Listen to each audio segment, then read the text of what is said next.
Ladies and gentlemen, welcome back to Inside the Cage. I'm your host, Zach Kendall, and before we get into our review of the UFC fight night between Arman Tsarukyan and Dan Hooker, I wanted to talk a little bit about what I feel like the future should be for this podcast.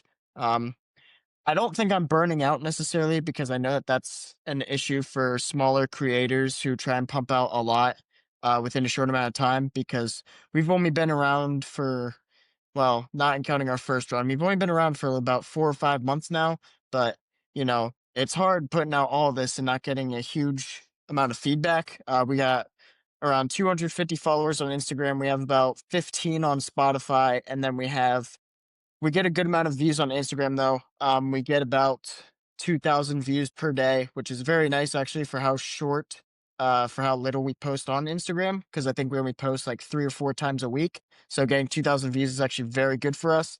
Um, but I think I'm gonna stop doing review and prediction episodes for fight nights and just focus on the pay-per-view cards from now on because I feel like we're not getting a lot of views on those anyway whenever I post them, and it takes a lot of time. I think it would be a lot better for me if I just focused on the Instagram portion for fight nights.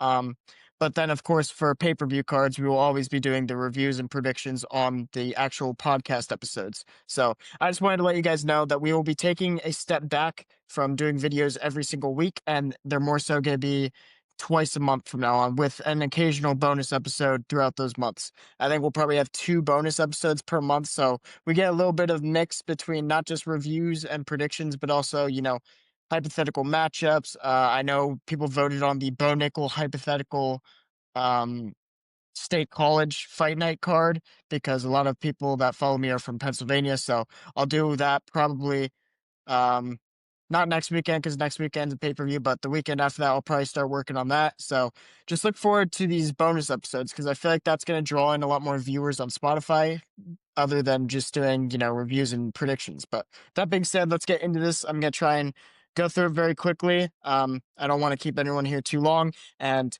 I still have a couple things I have to do tonight. But starting off the card, we had Denzel Freeman beating Merrick Bolio by unanimous decision.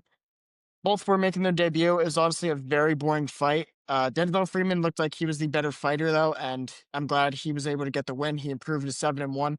He's very quick, and his stand up is actually very nice, but I feel like he needs the other person to be aggressive in order for him to actually have a good performance because Merrick Bolio was kind of just sitting back, and it was causing Freeman to just not fight whatsoever. Freeman would still land more. His third round was actually a little bit more high paced. Um, and he showed that he had takedowns. His corner was calling for them early. He wasn't really going for him. And finally, he went for him in the third round and was able to get him. So Denzel Freeman shows that, you know, he has what it takes, but he just has to get more aggressive. So we just need to see if that's the case for him. But I really do like his style, actually. But he just needs to increase his volume for him to actually become a threat to this division. But he could potentially be a good added, or I guess they're only light heavyweight. They're not even heavyweight. Let's see here. Yeah, they're only light heavyweight. So, or no, they are heavyweight. Excuse me. So yeah, that could be a good addition to heavyweight if he can just get a little bit more aggressive. Excuse me. Um, Moving up on the card, we have Nuruli Aliev getting the unanimous decision over Shamrock. We kind of knew this. Nuruli Aliev was going to be way more aggressive on the feet. Shamrock was going to have a hard time taking him down. Shamrock's really only good at submissions, and it was just an easy win for Nuruli Aliev. Wasn't anything special. He improves to 11-0, and Shamrock loses his debut fight, and he was hyped up going into this, but you're not going to win a fight just with submissions. So I'm sorry, Shamrock, but I knew what I was doing picking Nuruli Aliev. We had a very good night of predictions. Think we went like 10-4, if I remember correctly, but good win for Nuruli Aliev getting the unanimous decision win. Moving up, Ismail Nurdiev. Very quick fight. Not going to talk about this much, but Ismail Nurdiev gets a quick knockout over Ryan Loder. It was an overhand right. It was just one punch knockout power. Loder went on completely numb. He fell right to the ground and like he woke up and like his face was like startled because he got knocked out. So it was a scary knockout, but huge win for Ismail Nurdiev. And we kind of expected it. It's unfortunate that we talked to Ryan Loder before the fight, but big win for Ismail Nurdiev and a quick first round finish. Moving up, I think this is our first pick we got wrong. Alexandre Taporia beat Beksat Almakan by unanimous decision. Very close fight, and it was actually a very fun fight to watch. Um, Taporia showed that he's a little bit more, passive, aggressive compared to his brother Ilya. But he's shown that he has very good wrestling. Almacan was actually making it a very fun fight on the feet with Taporia, but Taporia was definitely doing the damage and the harder shots. So even though Almacan was probably throwing more, Taporia was doing more damage and throwing the harder shots. So he was able to get the win solely because of that. They gave it 29-28 decision, most of them. I think one had it 30-27. But overall, big win for Alexander Taporia, beating a guy like Almacan, and expect him to get another fun, up and coming fight because he's now 2-0 in the UFC and he just beat a very good opponent in Beksat Almacan. Moving up, very quick finish here for Abdul Rahman Yakayev going up against Rafael Sakaria. Abdul Rahman just went out there, rushed him. He threw a spinning wheel kick. It like clipped Sakaria. It didn't even really hit Sakaria, but it like just grazed him. And Sakaria's like, oh shit. And then Abdul Rahman like noticed that Raphael was worried about that. And then Abdul just rushed in, dropped him, was able to get the rear neck. He was able to get to the back of Sakaria and then locking the rear naked choke for a 33-second finish. It's the fastest submission in light heavyweight history. And Abdul Rahman might be a freaking beast because that was an insane way to come into the UFC and make your debut. He improved to 8-0 and gets a quick finish over Sakaria on this card. Moving up on the card, we had Asu Amabayev getting the third round submission win over Alex Perez. And if I'm being honest, Alex Perez actually worried me for the first 2 rounds of this fight. His pressure was way too much for Amabayev in the beginning. And Amabayev was actually getting taken down by Perez. So I was like, oh, wow, Amabayev might lose his fight. Some people still had Amabayev up 2-0. I didn't really see how that was possible. I had a 1-1 going into the third. But Amabayev, weathering the storm, getting through that very high volume of Perez, where Perez was putting the pace on him. And then that third round, Asu Amabayev was able to hit him with a nice clean shot, drop him, and then, uh, excuse me, Perez then shoots a takedown after Amabayev clips him. Perez shoots a defensive takedown, but then Amabayev is able to lock in the guillotine choke. Perez wasn't able to get out of it, and then Amabayev gets the third round submission over a ranked Perez. So Amabayev moves up to 23-3 and picks up a huge win on the prelims. Next up, probably the most boring fight on this card. Nicholas Dalby beats Sajid Izgakayev. Very boring fight. This fight was just 3 rounds in clinch. Literally, they would just hug the entire fight. That was Dalby's plan going into this, but it ended up working. I thought Sajid actually won this because his knees were very dangerous in the clinch, but the refs didn't think so. The refs thought that Nicholas Dalby was, I guess, just putting more pressure on because he was the one acting in the clinch. But it felt like Sajid did more damage just because of the knees to the body. But they gave it to Nicholas Dalby. Really, I didn't even pick the Nicholas Dalby's next fight because of how boring this fight was. But Nicholas Dalby picks up a win against Sajid Izgakmaev, but it was not impressive at all. And I'm still probably not going to pick Dalby in his next fight because he did not look impressive in this one. Moving up, call me Mystic Mac, because Luke Riley gets the win over Bogdan Grad in the second round. I just want to say, props to me. I'm going to pat myself on the back here. I know my shirt's glitching out. Don't have a green screen. We predicted this fight exactly like how Luke Riley's last fight went. We said Bogdan Grad was going to be able to take him down in the first few rounds, or in the first round, and it was going to look scary. But then Luke Riley's going to adjust, stop the takedowns in the second round, and find the knockout shot. And he found the left hook and then was able to get ground and pound to get the second round finish. We called it exactly how it played out. Luke Riley improves to 12-0, gets the second round finish. Bogdan Grad, he was able to overcome those takedowns early and was able to stop them in the second round. That is what he's so good at. He is so good at, I mean, don't get me wrong, he gets taken down a lot in like the first round, but then he comes back in the next round, learns how the dude takes him down, and then he stops them every single time. So Luke Riley showed it here. He earned performance of the night, and it's a great win for Luke Riley in his debut. Very excited to watch what they have in store for him. I'm a very big fan of him because all of his fights are always entertaining, and he's going to be a very fun prospect to watch. Moving up to the first fight on the main card, Kyoji Horiguchi gets the win over Tajir Olimbekov, third round submission. Tajir just could not fight. find anything for Kyoji. Kyoji was out wrestling him. Kyoji was doing very good of landing strikes and then bouncing to the outside. This was a huge win for Kyoji and his return back to the UFC. And I think he deserves a huge step up. He's been to the top of the UFC division before, and now that he's back, he's fought way better competition than Tajir Olimbekov, and he deserves a very high ranked contender because he is getting older, so he's gonna need a top contender if they want him to try and get one last title shot. But huge win for him against Tajir Olimbekov. We saw Islam Makhachev actually said that he was thinking about throwing in the towel. Not a good look for Olimbekov. Really, Olimbekov did not look that good in this fight at all, and Horiguchi was able to get the win against an 11th ranked opponent in his debut back. Kyoji looked good, man. I was very excited to watch this fight because I was praying that Kyoji was going to look good. He called out his teammate Alexandre Pantoja because Pantoja is the champion, of course.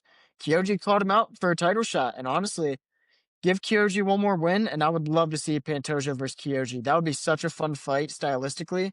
Um, and I honestly don't know who wins that because Kyoji looked dangerous, and I think he's gonna beat his next fighter, whoever it is. I think he is the second best fighter in this division. Moving up, Waldo Cortez Acosta gets the first round finish over Shamil Gaziev. It was a right hook TKO in the first round. Huge win for Waldo Cortez Acosta on short notice. He won performance of the night, and that was just a big win for him. A lot of people were expecting him to not win because it was very short notice, but for heavyweights, you don't need to be in phenomenal shape. You just need to, just show up. And, I wasn't worried because I was like, this fight's going to end in 1 or 2 rounds. So it's not like Waldo needs his stamina. So, and anyway, Shamil just worries about his striking. Cortez Acosta is the wrestler here. So, very easy pick for me here to pick Waldo Cortez Acosta. And he gets the really quick finish. And he deserves a big, big fight in his next fight because he's taking this fight short notice. And then, that controversial win over Ante Dulia. So, both of them were rising contenders. Moving up, Mutbek Orobai gets the overhand right first round finish over Jack Hermanson.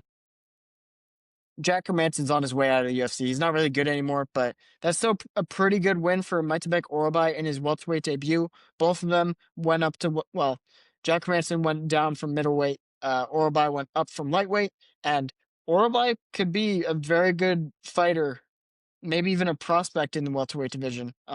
This is a lighter man skill game, and Orobai is going to be way more skilled than a lot of these guys at welterweight. So he could potentially get into the rankings at welterweight. Because, I see him beating a guy like D-Rod. I see him beating a guy like Kevin Holland. I see him beating a lot of these guys that are like 12 to 15 range in the rankings. So I'm going to go with Mutbek Orobai here. To have a very nice run in the welterweight division. It was a very easy win for him against Jack Hermanson. Hermanson just didn't look good at all. Even on the feet, he just looked like he didn't want to throw with Orobai, and Orobai was able to capitalize on it. Moving up to the third fight on the main card, we had Volkan Ozdemir getting the very quick knee, followed by a few punches, knockout over Alonzo Menifield. Easy pick here as well. Alonzo Menifield, he's just kind of average at everything, and that's why he's ranked in the light heavyweight division. Volkan Ozdemir is a very dangerous striker, and he showed it once again. He's probably going to get a nice step up here. Fighting a guy like Alonzo Menifield, who's only, like 13 or 14 in the rankings. Ozdemir deserves a guy that's top 10. I think he should go on a little bit of a run and potentially get one more shot at the belt. Very good finish, quick finish here for him. And the main card was actually very phenomenal. This is probably one of the best fight nights of the year for sure, because a lot of these performances were great. Moving up to the co-main, which won fight of the night, Ian Machado Gary gets the unanimous decision win over Bilal Muhammad. Bilal was doing his very best to get to the inside to land those hook combinations over Ian Gary, but Ian Gary was doing a very good job of landing that jab whenever Bilal tried to move in. Very smart decision from Ian Gary. Ian Gary also was throwing very dangerous kicks to the legs and body to kind of force Bilal to not pressure him, and I think it was a very good game plan for Ian Gary. He is so hard to actually land strikes on. Bilal would occasionally do it, but it would result in him getting a very hard shot landed on him before he could actually land those hooks. So, very big win for Ian Gary. I have a bad feeling Bilal Muhammad's probably on his way down the rankings. I think he's just going to continue to lose, especially if he ends up facing a guy like Kamaru Usman, because I know that fight's been rumored. But Ian Gary gets a very big win for him against Bilal Muhammad, and I don't know what they have in store for him yet, but we'll get who I think they should match him up with next. And then moving up to the main event, we had Arman Tsarukyan beating Dan Hooker, second round submission. This is what we expected, guys. I'm gonna be honest. I forget if I picked Armin in the first or second round. I think I picked Armin in the first, but Dan was able to survive the first round. But Armin took him down in the first, and then he just took him down again in the second. He had a beautiful submission arm triangle choke. I don't even know what to say. Like, I just knew this was gonna happen. I knew Armin was just gonna be able to find his way to get Dan Hooker to the ground. Even though Dan Hooker's lengthy and was able to stop Gamrot's takedowns, Gamrot doesn't really do a whole lot on the ground, so it's easy for Hooker to get up to the feet. Tsarukyan, on the other end, does so much on the ground that you can't get back up. You're just going to constantly be overwhelmed with the pressure from Tsarukyan on the ground. And that's basically what happened here with Tsarukyan and Hooker. Tsarukyan just dominated on the ground. Hooker tried to make it a very fun fight on the feet, but then Tsarukyan would just take him down. So Arman gets the second round submission. He won performance of the night as well. I think there was 4 performance of the night winners, but huge win for Arman Tsarukyan, and finally he has come back to fight someone, and we'll get into who he should fight. Starting off with him, you got to give him Ilya Topuria. Whether we wait for Topuria and Makhachev to fight, we need Tsarukyan versus Topuria. It's bound to happen. I don't know what else we would do with Armin at this point. He finally came back and fought someone like we all asked for. So give me Ilya Taporia, whether that's after Paddy Pimblett, after Gaethje, or he's the one that Taporia fights before he fights Makhachev. Whatever they want to do there, give Arman Tsarukyan and Ilya Taporia. They have beef. It would be a very big buy for the UFC regardless.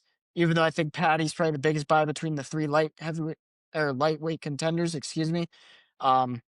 I still think Armin would be a good buy. And I also think that's the best and closest fight between the 3. So I think that's a fight to make. But yeah, I think Armin finally deserves to get that title shot. Moving down, Ian Gary getting his win over Bilal Muhammad. I give him Jack Della Maddalena. Give him the former champ. Welterweight's kind of weird right now. I really do think Islam is just going to wait for Ilya. Or maybe Armin. If Armin beats Ilya, I think that he'll fight Armin next. I think he's gonna fight a lightweight no matter who it is. Hell, we might even see Paddy Pimblett versus Islam Makhachev, but Ian Gary versus Jack Della Maddalena seems to make sense for me. JDM gets to fight a striker, so he's gonna feel a lot more confident going into this fight. Ian Gary's gonna fight a striker, so he's gonna feel like he can keep the range and keep the distance, but that should be a very good fight, and whoever wins that will no doubt deserve a title shot. Well, JDM might have to work for it more if, say, Michael Morales and Carlos Prates does get made, because that will probably have the advantage over JDM being on a 1-fight win streak. But I feel like that's a very fun stand-up fight. You make that the main event of a fight night, and that would sell like crazy. Ian Gary, the Irish guy, going up against JDM, the Australian. Put that in either Ireland or Australia, and that is a huge, huge main event. Moving down, Volkan Ozdemir. I give him Dominic Reyes. Reyes can fight, he's another sniper of a stand-up fighter in Volkan Ozdemir, so I would be worried for Dominic Reyes, and unfortunately, I'd probably pick Volkan Ozdemir. But, Dominic Reyes deserves to step down. Carlos Ulberg has shown that he's the real deal, and I feel like Ozdemir also deserves a guy in the top 10, like I said. So Dominic Reyes, after being on a low run, gets stopped by Ulberg. He can get a little step back in Ozdemir, but at the same time, Ozdemir can get a step up in competition. So give me the 2 old heads. They've actually fought previously in the UFC a long time ago when they were both contenders at the time. So give me Ozdemir versus Dominic Reyes too. I think that'd be a very interesting fight. I'd go with Ozdemir most likely just because I don't think Dominic Reyes is really that good. I already bashed his win streak to fight Carlos Ulberg, unfortunately, but it sucks, man, because I really wanted Dominic Reyes to get one more title shot, but it's all good. Things happen. Moving down, Mutabik Orbai getting the first round finish over Jack Hermanson. Give him Daniel Rodriguez. I just mentioned it earlier that I think he'd beat a guy like Daniel Rodriguez. I picked Mutabik Orbai to beat D-Rod. D-Rod doesn't really have a very good chin, but he throws like very high volume. So Orbai has a strong chin, and he throws like crazy when he wants to, but he also has wrestling, and D-Rod also has wrestling. So it's a very similar matchup. I'd pick Orbai because I know that he has a strong chin, and he's been in wars before. D-Rod does as well, but I feel like he gets clipped in them a lot. Um, so going Motobek Orobai to win that matchup, but that's a very fun matchup if you want to get Orobai into the rankings because a lot of people do. Well, most of the casual fans probably don't know Orobai, but for the diehard fans, a lot of us love Orobai. I'm a huge fan of him, and I would love to see him in the rankings. And I feel like that's not only a very fun fight to make, but also gives him a very good chance of being ranked at the end of the night. Moving down, Waldo Cortez Acosta getting the first round finish over Shamil Gaziev. I give him Alexander Volkov. Volkov just beat Jota Almeida, which was a controversial decision, but overall, it made sense why they picked him to win it. And the winner of that can get a title opportunity after Gon and Aspinall. I think it's a very smart move for them. Waldo Cortez Acosta's on 2-fight win streak after losing to Sergey Pavlovich. Back-to-back first-round finishes over Dalia and Shamil Gaziev. Um, Whereas Alexander Volkov is coming off of a big win over dominant grappler in Jailton Almeida. So both of them deserve a number one contenders fight. I think this makes sense for both of them, and the winner can get Aspinall and Gon, whoever ends up winning the heavyweight title. Moving down to Kyoji Horiguchi getting the submission win over Tajir Olimbekov. Give him Brandon Royval. Give him a dude that has very high volume in Brandon Royval. It would be a very entertaining fight on the feet. But ultimately, I think Kyoji would get him down and submit him. I genuinely think Kyoji would be able to finish Brandon Royval in like the second or third round. Kyoji is so dangerous everywhere, whether it's stand up or on the ground. And even if the fight does somehow stay standing, I still think that Kyoji could probably pull off the win by decision. So give me Kyoji Horiguchi versus Brandon Royval. I think that's a very fun fight.